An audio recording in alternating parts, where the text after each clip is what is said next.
সকাল সকাল উঠে কিছু জামা কাপড় ভেজানো ছিল, সেগুলোই ভিজিয়ে দিচ্ছিলাম। তারপর দেখি মাম্মা উঠে গেছে। মাম্মাকে তুলে বিছানাটা গুছিয়ে মাম্মার জিনিসগুলো বাইরে মেলে দিয়ে এসেছিলাম। তারপর মাম্মা ওখানে বসে বসে খেলছিল, আর আমি মাম্মার জন্য একটু সেরিলাক করে নিয়ে এসে ওকে খাইয়ে দিচ্ছিলাম।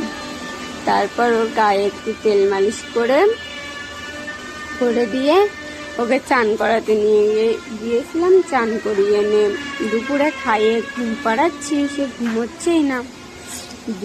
এখনও ও খেলবে, ও ঘুমাবে না এখন। তো ও খেলছিল আর আমি ওর সঙ্গে খেলছিলাম। দুপুর 2টো বাজে, দেখো এখনও ও ঘুমায়নি। তারপর আমি ওর সঙ্গে খেলছিলাম, খেলতে খেলতে ওর ঘুম চলে এসেছিল।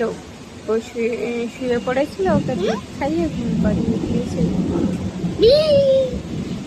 ওকে দুধ খাইয়ে ঘুম পাড়িয়ে দিয়েছিলাম। তারপর বিকালে উঠে ওকে জামা কাপড় পরিয়ে দিচ্ছিলাম, পরিয়ে ওকে বসিয়ে রেখেছিলাম। ও খেলছিল, ওর সঙ্গে খেলছিলাম। তারপর ওকে নিয়ে বাইরে গেছিলাম, জিনিসপত্র ভিজানো ছিল না, সেগুলোই কাচতে যাবো বলে ওকে নিয়ে গেছিলাম।